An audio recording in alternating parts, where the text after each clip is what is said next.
Hi hello నమస్తే, నేను మీ ఎడప వినీత్. ఈరోజు నేను చెప్పబోయే పాడ్కాస్ట్ కృత్రిమ మేధ. ఇప్పుడు అందరి టంగ్ మీద, అంటే ప్రతి ఒక్కరి నాలుక మీద నానుతున్న పదం అదే కదా. ఇంగ్లీష్లో ఏఐ అంటున్నారు, అంటే ఆర్టిఫిషియల్ ఇంటెలిజెన్స్ అన్నమాట. అవును, భవిష్యత్తు ఆర్టిఫిషియల్ ఇంటెలిజెన్స్దే. ఒకప్పుడు స్వర్ణయుగంలో ఉన్న సాఫ్ట్వేర్ ఇంజనీర్లందరూ ఈ ఆర్టిఫిషియల్ ఇంటెలిజెన్స్ని తట్టుకోలేక ఉద్యోగాలు పోయి బయటకు వచ్చేస్తారేమో అనే భయంతో ఏజ్ పెరుగుతున్న సాఫ్ట్వేర్ స్కిల్స్ మెరుగుపరుచుకుంటున్న ఈ కొత్త కృత్రిమ మీద వచ్చినప్పటి నుంచి వాళ్ళ గుండెల్లో గుబులు పరిగెడుతుందంట. కాబట్టి మనం ఉద్యోగంలోంచి తీసివేయబడితే మళ్ళీ మనం ఒక కొత్త విద్యార్థిలాగా లెర్నింగ్ స్కిల్స్ నేర్చుకోవాలి.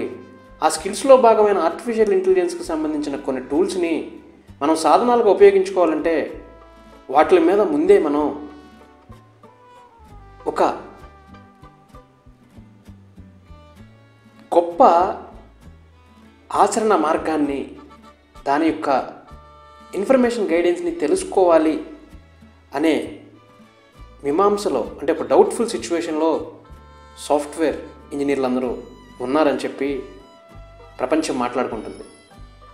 ఇకపోతే మనం పాడ్కాస్ట్లోకి ఎంటర్ అయితే 2025లో డెవలపర్ల కోసం 11 ఉత్తమ ఏఐ ఆర్టిఫిషియల్ ఇంటెలిజెన్స్ కృత్రిమ మీద యొక్క సాధనాలని భవిష్యత్తుకి అందించబోతున్న క్రమంలో వాటి గురించి నేను మీకు తెలియజేస్తాను మన యొక్క పాడ్కాస్ట్లో. మన పాడ్కాస్ట్ వినే ముందు మీరు చేయాల్సిన పని ఏంటంటే లైక్, షేర్ మరియు సబ్స్క్రైబ్ చేయండి. 10 మందికి మన యొక్క పాడ్కాస్ట్ ఇన్ఫర్మేషన్ని షేర్ చేసి చెప్పండి. మరిన్ని పాడ్కాస్ట్ల కోసం కామెంట్ రూపంలో మీ యొక్క అభిప్రాయాన్ని తెలియచేయండి. ఇకపోతే పాడ్కాస్ట్లోకి ఎంటర్ అయితే మన తదుపరి కోడింగ్ ప్రాజెక్ట్ని నిర్మించాలనుకుంటున్నారా?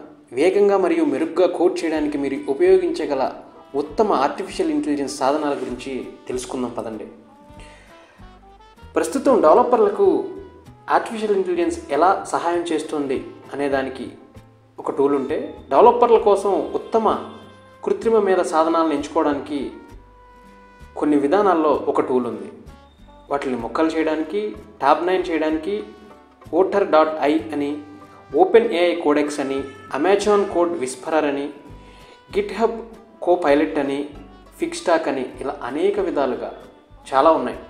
దీనిలో రీప్లెట్ గోస్ట్ రైటర్, స్నీక్, మూల సంస్థ, కర్సర్, ముగింపు, ఇలా అనేక రకమైన ఉత్తమ సాధనాలు ఉన్నాయి. ఆధునిక డెవలపర్లకు ఏఐ కోడింగ్ సాధనాలు చాలా అవసరం అయ్యాయి. మెకిన్సే ప్రకారం 67% సంస్థలు రాబోయే 3 సంవత్సరాల్లో ఆర్టిఫిషియల్ ఇంటెలిజెన్స్ పెట్టుబడులను పెంచాలని సూచిస్తున్నాయి. ఈ పెరుగుదల దత్తత్తు ఒక కీలకమైన అవసరాన్ని తీరుస్తుంది. ఉత్పాదకత లేని పని, నకిలీ ప్రయత్నాలు మరియు సందర్భ మార్పిడి కారణంగా డెవలపర్లు వారానికి 5 గంటలకు పైగా కోల్పోతున్నారు. కోడింగ్ సొల్యూషన్స్ కోసం అత్యుత్తమ ఆర్టిఫిషియల్ ఇంటెలిజెన్స్ ఈ సమస్యలను పరిష్కరిస్తుంది. అదే సమయంలో డెవలపర్లు కోడ్ని వేగంగా మరియు మరింత సమర్థవంతంగా చేయడంలో సహాయపడుతుంది, అంటే హెల్ప్ చేస్తుంది అన్నమాట. ఈ బ్లాగ్ పోస్ట్ డెవలపర్ల కోసం కృత్రిమ మీద సాధనాలపై వెలుగునిస్తుంది. ఈ ఆర్టిఫిషియల్ ఇంటెలిజెన్స్ సాఫ్ట్వేర్ డెవలప్మెంట్ సాధనాలను మీ వర్క్ఫ్లోలో ఎలా విలీనం చేయవచ్చో అంతర్దృష్టులను అందిస్తుంది. ఈ సాధనాలు అభివృద్ధి ప్రక్రియను వేగవంతం చేయడమే కాకుండా మీ అవుట్పుట్ నాణ్యతను ఎలా పెంచుతాయో అని అన్వేషిస్తే, ఈరోజు అందుబాటులో ఉన్న కోడింగ్ కోసం వాటి ఉత్తమ ఆర్టిఫిషియల్ ఇంటెలిజెన్స్లో కొన్నిగా మార్చబడుతుంది. సో మీ ఉత్పాదకతను పెంచుకోవడానికి మరియు మరింత సజావుగా సాఫ్ట్వేర్ అభివృద్ధి వర్క్ఫ్లోను ప్రారంభించడానికి మీరు ఈ అభివృద్ధి చెందుతున్న ఆర్టిఫిషియల్ ఇంటెలిజెన్స్ సాంకేతికతలను, నేను చెప్పిన 11 ఉత్తమ ఏఐ సాధనాలను స్వీకరించాలని చెప్పి నేను ఆశిస్తున్నాను. ప్రస్తుతం డెవలపర్లకు ఏఐ ఎలా సహాయం చేస్తుందనే క్వశ్చన్కి 2024 సంవత్సరం ఆర్టిఫిషియల్ ఇంటెలిజెన్స్ మరింత మెరుగుపడిన సంవత్సరం. దీనివలన సంస్థలు వ్యాపారవేత్తల్లో కృత్రిమ మీదను ఎక్కువగా ఉపయోగించుకున్నాయి. మరియు మెకిన్సే సర్వే ప్రకారం రాబోయే 3 సంవత్సరాల్లో 67% సంస్థలు ఏఐలో ఎక్కువ పెట్టుబడి అవకాశం ఉంది, అంటే ఎక్కువ శాతం మూల పెట్టుబడి దానిలో పెట్టే అవకాశాలు ఉన్నాయని చెప్పి మెకిన్సే సర్వే చెప్పింది. 67% of organizations are expected to invest more in AI in the next 3 years. 58% of respondents in the Cortex state of developer report say more than 5 hours per developer per week are lost to unproductive work. ఇది నేను ఈ పోడ్కాస్ట్లో మీకు చెప్పే information. జాగ్రత్తగా గమనించండి. మీరు ఆలోచిస్తుంటే artificial intelligence వినియోగ కేసులు అకస్మాత్తుగా ఎందుకు పెరిగాయి? కార్టెక్స్ స్టేట్ ఆఫ్ డెవలపర్ రిపోర్ట్లో 58% మంది ప్రతివాదులు వారానికి ఒక డెవలపర్కు 5 గంటల పైగా ఉత్పాదకత లేని పని కారణంగా వృధా అవుతున్నారని చెప్పడానికి ఇది లింక్ చేయబడింది. దీని తర్వాత నకిలీ పనికి మరియు సందర్భం కోసం శోధించడానికి ఎక్కువ సమయం వెచ్చించడం జరుగుతుంది. ఉత్పాదకత అంటే ఎక్స్పోర్ట్ చేయడానికి కోల్పోవడానికి ప్రధాన కారణాలు జాబితాలో అగ్రస్థానంలో ఉన్నాయి. అభివృద్ధి చేయబడుతున్న కృత్రిమ మేధ సాధనాలు ఈ సమస్యలను పరిష్కరించడంలో సహాయపడుతున్నాయి. అలాగే మీరు వేగంగా మరియు మెరుగ్గా ఆలోచించడానికి మరియు కోడ్ చేయడానికి సహాయపడతాయి. చాలా వరకు కోడింగ్ అనేది పోకపోవచ్చు, కానీ సాఫ్ట్వేర్ సిస్టమ్స్లో అనేక మార్పులు జరుగుతాయి. రైటింగ్ విధానంలో ఆర్టిఫిషియల్ ఇంటెలిజెన్స్ ముందుంటుంది. ఎమోషన్స్ని క్యారీ చేయకపోవచ్చు, కానీ ఇన్ఫర్మేషన్ని ఫాస్ట్గా క్యారీ చేసి మనకు అందిస్తుంది. మనిషి మెదడు అంటే మానవ మేధస్సు ముందుకెళ్లే కొద్దీ ఆర్టిఫిషియల్ ఇంటెలిజెన్స్ దానికి తోడ్పడుతుంది. ఇదే ఏఐ యొక్క ముఖ్య లక్షణం. మనుషుల్ని శాశ్వత పరికరాలుగా తీర్చిదిద్దే క్రమంలో రోబోటిక్స్ అనే ఒక కొత్త సాంకేతికతను తీసుకొచ్చి మనుషుల యొక్క పనిని, వాళ్ళ యొక్క నిర్ణీత శక్తిని, వాళ్ళ యొక్క టైం బ్యాలెన్స్ని క్రోడీకరించబడి కోడింగ్ చేసే విధానమే ఆర్టిఫిషియల్ ఇంటెలిజెన్స్. డెవలపర్ల కోసం ఉత్తమ ఏఐ సాధనాలను ఎంచుకోవడానికి నా విధానం ఏంటంటే, కోడింగ్ అనేది మనం ప్రయత్నించిన తర్వాత వ్యక్తిగత అనుభవం ద్వారా ఆర్టిఫిషియల్ ఇంటెలిజెన్స్ని జతపరిస్తే మరియు కమ్యూనిటీ అభిప్రాయం ఆధారంగా నేను అగ్రశ్రేణి ఏఐ టూల్స్ని ఎంచుకుంటే కనుక సందర్భోచితంగా అవగాహన ఉన్న ఆటో కాంప్లీషన్కు మద్దతుగా ఇచ్చే పరిశోధనకు సహాయపడే ఐడిఈలతో ఇంటిగ్రేట్ చేసే మరియు కోడింగ్ శైలులను కూడా ప్రతిబింబించే సాధనాలను నేను ప్రాధాన్యత ఇచ్చాను. అంటే నేను చేసిన రీసెర్చ్లో ఈ సాధనాలకు కమ్యూనిటీ అంతటా మంచి గుర్తింపు ఉందని నిర్ధారించుకోవడానికి రెడిట్ మరియు ఇతర ఫోరంల వంటి ప్లాట్ఫామ్ల నుండి కొన్ని డెవలపర్ సమీక్షలను కూడా నేను పరిగణించాను. కానీ చివరికి మీ నిర్దిష్ట అవసరాల ఆధారంగా కోడింగ్కు ఆర్టిఫిషియల్ ఇంటెలిజెన్స్ ఉత్తమమా కాదా అని నిర్ణయించుకోవడానికి నేను మిమ్మల్ని ఈ పాడ్కాస్ట్లోకి అనుమతిస్తే, దానిలో కొన్ని long term memory for your whole developer work సిస్టంలో కొన్ని పీసెస్ని ఉపయోగిస్తే మీకు ఎక్కువ శాతం టైం బ్యాలెన్స్ అనేది దక్కుతుంది. వ్యక్తులకు ఉచితంగా కోడింగ్ చేయడానికి ఉచిత ఆర్టిఫిషియల్ ఇంటెలిజెన్స్ టూల్స్ అనేక ఉన్నాయి. 9 నెలల పనిని సంగ్రహించే దీర్ఘకాలిక జ్ఞాపక శక్తి అంటే మెమరీని జ్ఞాపక శక్తి యొక్క కలిగిన డెవలపర్లని మరియు డేటా శాస్త్రవేత్తల కోసం ఏఐని సాధనంగా యూజ్ చేయొచ్చు. మీ పరస్పర చర్యల నుండి నేర్చుకునే కేంద్రీకృత కృత్రిమ మేధని కోపైలట్ని కలిగి ఉంది. మీ వర్క్ఫ్లోకు పూర్తి సందర్భ అవగాహనను తీసుకొస్తుంది. ఇతర 50+ LLMలతో పాటు క్లౌడ్ LLMలు అంటే జెమినీ కానీ, చాట్జీపీటీ, GPT-4 లేదా స్థానిక నమూనాలు లామా 2, మిస్ట్రాల్ మధ్య ఎంపిక సంభాషణ మధ్యలో మారడానికి అనుమతిస్తుంది. స్క్రీన్షాట్ల నుండి కోడ్ మార్పిడికి మద్దతు ఇచ్చే బహుళ మోడల్ కార్యాచరణ, వ్యక్తీకరించిన సూచనల కోసం రిట్రీవల్ ఆగ్మెంటెడ్ జనరేషన్ RAG అని అంటారు.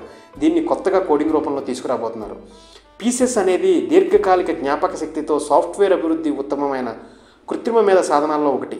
డెవలపర్ వారి కోడ్ స్నిప్టెట్లను మరియు వ్యవస్థీకృత మరియు ఉత్పాదకత కేంద్రీకృత మార్గంలో సేవ్ చేయడానికి, మెరుగుపరచడానికి, శోధించడానికి, సూచించడానికి మరియు తిరిగి ఉపయోగించడానికి అనుమతించడం ద్వారా వారి సామర్థ్యం మరియు సహకారాన్ని మెరుగుపరచడానికి రూపొందించబడింది. ఇది స్థానికంగా ఇంటిగ్రేటెడ్ MCP మరియు గిట్ హబ్, కర్సర్ మరియు గూస్లతో కలిగి పనిచేస్తుంది. ఇది బ్రౌజర్లతో డెస్క్టాప్ అప్లికేషన్లు మరియు ప్లగిన్లు కలిగి ఉంది. IDE మరియు సహకార సాధనాలు టూల్ చైన్ అంతటా మీ పరస్పర చర్యల నుండి నేర్చుకునే కోపైలట్ మరియు వ్యక్తీకరించిన సహాయాన్ని అందిస్తుంది. ప్రాసెసర్ని చాలా ఫాస్ట్గా మూవ్ చేస్తుంది. సజావుగా ఏకీకరణ శక్తిని అందిస్తుంది. తద్వారా మీరు ఎట్టి పరిస్థితిలో సందర్భ మార్పిడిని నివారించవచ్చు. ఆన్ డివైస్ AI ద్వారా అందించవచ్చు. ఇది జెమినీ లేదా GPT-4 వంటి క్లౌడ్ ఆధారిత లాంగ్ లాంగ్వేజ్ మోడల్స్ LLMలను లేదా లామా 2, మిస్ట్రాల్ AI వంటి లోకల్ లార్జ్ లాంగ్వేజ్ మోడల్స్ని మన మధ్య ఎంచుకోవడానికి మిమ్మల్ని అనుమతిస్తుంది. ఇలాగే ఎన్నో టూల్స్ ఉన్నాయి. దానిలో Tab9 ఒకటి. అలాగే అనేక ఎడిటింగ్ టూల్స్ కూడా మనకున్నాయి. Otter.ai అని, అలాగే video changings, video editings, OpenAI codex, ఇలా ఎన్నో చాట్జీపీటీ, అలాగే జెమినీ ఇలాంటి వాటిల్లో మనం చూసుకోవచ్చు. అమెజాన్ కోడ్ విస్పరర్ అని చెప్పి కూడా ఒక టూల్ ఉంది. ఇది ఆర్టిఫిషియల్ ఇంటెలిజెన్స్లో పరస్పరం మనిషి మానసిక విధానాన్ని, వాటిని యొక్క పని ఉత్పత్తిని పెంచే విధంగా దీని యొక్క ఐడియాలజీని ముందుకు తీసుకెళ్లారు. గిట్ హబ్ కోపైలట్, ఇది ఆర్టిఫిషియల్ ఇంటెలిజెన్స్ సంబంధించిన ఏఐ ఎడిటర్. ఇలా ఎన్నో మనం పిగ్ స్టాక్ అని చెప్పి ఒకటి ఉంది. ఇలా ఎన్నో మనం ఆర్టిఫిషియల్ ఇంటెలిజెన్స్ సంబంధించిన టూల్స్ని మనం ఉపయోగించుకోవచ్చు. ఐడియా టు యాప్ ఫాస్ట్, అంటే దీన్ని పనిలో కీలకంగా చెప్పొచ్చు. రిప్లీట్ గోస్ట్ రైటర్ అంటారు. సో రైటింగ్ విధానంలో కోడింగ్ని దీని రూపంలో మనం ఏదైనా ఇన్ఫర్మేషన్ పాస్ చేస్తే వెంటనే వచ్చే విధంగా దీన్ని చిత్రీకరించారు. Snyk, develop fast to stay secure, అంటే సెక్యూరిటీ యాప్ అనమాట. ఇలా సాఫ్ట్వేర్ అంతా కూడా మారిపోతుంది. సోర్సరీ అనే ఒక కొత్త యాప్ ఉంది, ఇది చాలా అద్భుతంగా పనిచేయబోతుంది ఆర్టిఫిషియల్ ఇంటెలిజెన్స్లో. కర్సర్ అని, ఇలా అనేక రకాలైన యాప్స్ని దీనిలో డెవలప్ చేశారు. కాబట్టి క్లీన్ ఇమేజ్ ఉన్న సాఫ్ట్వేర్ ఇంజనీర్స్ అందరూ కూడా కోడింగ్ విధానంలో అందరూ కూడా ఆర్టిఫిషియల్ ఇంటెలిజెన్స్ తద్వారా వాటి యొక్క కోడింగ్, వాటి యొక్క వెబ్సైట్ల ద్వారా మున్ముందు తరాలకి ఉపయోగపడే విధంగా వారి యొక్క జాబ్స్ని పొందుపరుచుకునే విధంగా ఈ ఏఐ టూల్స్ని మనకి ప్రపంచానికి కొత్త విధానంలో ఆర్టిఫిషియల్ ఇంటెలిజెన్స్కి సంబంధించిన వెబ్సైట్లు, అలాగే క్లౌడ్కి సంబంధించిన విధానాలని దీనిలో పొందుపరిచారు. కాబట్టి వీటన్నిటిని మనం తెలుసుకోవాలంటే మన యొక్క మేధస్సు సరిపోదు. కాబట్టి మన మేధస్సుతో పాటు టైం బ్యాలెన్స్ అనేది చాలా ఇష్టం. ఫ్యూచర్లో ఏం కాబోతుంది, ఏం రాబోతుంది అంటే కృత్రిమ మేధ మాత్రమే. దానిలో ఎవడైతే నిష్ణాతుడు అవుతాడో, ఎవడైతే టైం బ్యాలెన్స్ చేస్తుంటాడో, ఎవడైతే దాని యొక్క అవగాహనని, వాటి యొక్క వీడియోస్ని చూసి నేర్చుకొని ఒక ఫ్యూచర్ ఆర్టిఫిషియల్ ఇంటెలిజెన్స్ కోడర్గా తయారవుతాడో వాడే ప్రపంచాన్ని శాసిస్తాడనేది ఫ్యూచర్ ఏఐ చెబుతుంది. కాబట్టి హ్యూమన్ ఎమోషన్స్ని ఏఐ క్యారీ చేయలేకపోయినా హ్యూమన్ ఇంటెలిజెన్స్ని మాత్రం ఆర్టిఫిషియల్ ఇంటెలిజెన్స్ రూపంలో ఏఐ క్యారీ చేయబోతుంది. కాబట్టి be careful, be aware of coding. మనం ఎంతో నేర్చుకోవాలి, ఎంతో తెలుసుకోవాలి. సో ఫ్యూచర్ మనదే, నెక్స్ట్ తరానిదే. ఇది ఈరోజు పాడ్కాస్ట్. Thank you. జై భారత్.